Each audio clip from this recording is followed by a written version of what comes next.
السلام علیکم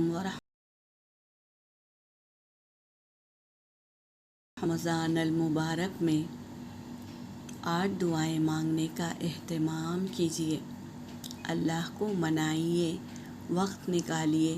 اللہ تبارک تعالیٰ جہنم کے 7 دروازے ہیں جس کو رمضان میں بند کر دیتے ہیں، اور جنت کے 8 دروازے ہیں جس کو اللہ تبارک تعالیٰ کھول دیتے ہیں، اور جنت کو آراستہ کیا جاتا ہے رمضان میں، اور شیاطین کے گلے میں طوق ڈال کر انہیں قید کر دیا جاتا ہے تاکہ روزے داروں کو وسوسہ ڈال کر روزہ اور نماز خراب نہ کرے۔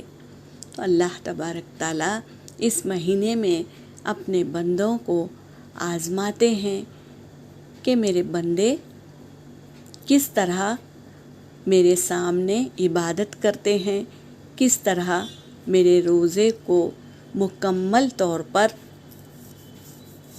انکساری کرتے ہوئے گزارتے ہیں۔ تو ہمیں چاہیے کہ روزوں کو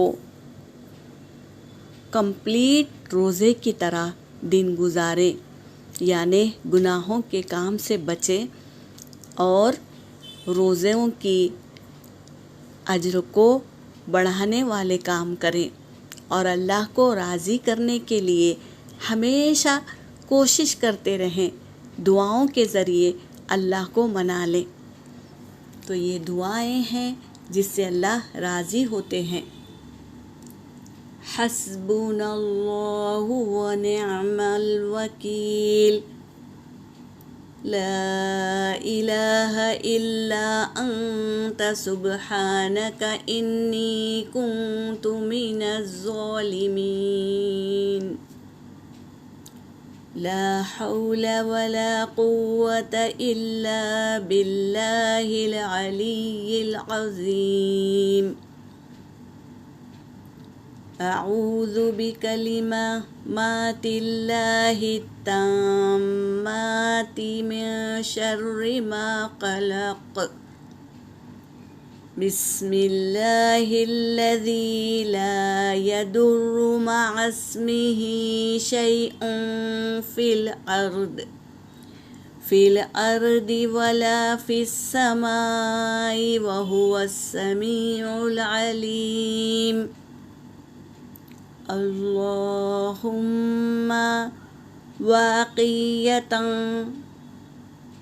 واقعیتا کواقعۃ الولد، یا حنان یا منان یا حل المشکلات، یا حل المشکلات رب یسر، آمین یا رب العالمین۔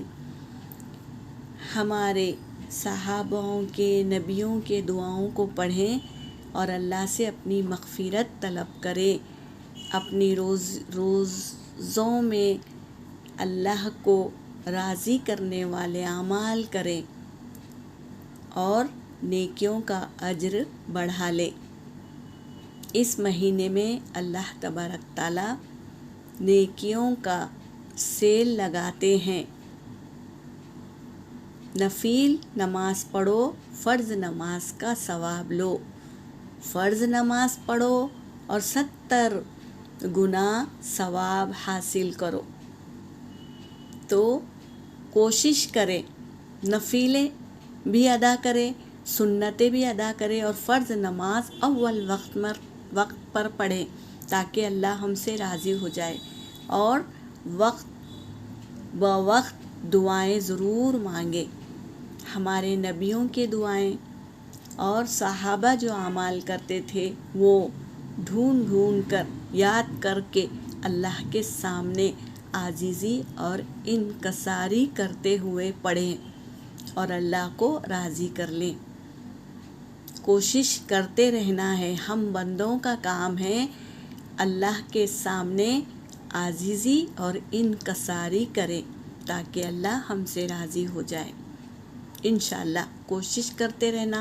اللہ اجر دینے والا ہے، ضرور اجر دیں گے انشاءاللہ۔ وآخر الدعوانا ان الحمد للہ رب العالمین۔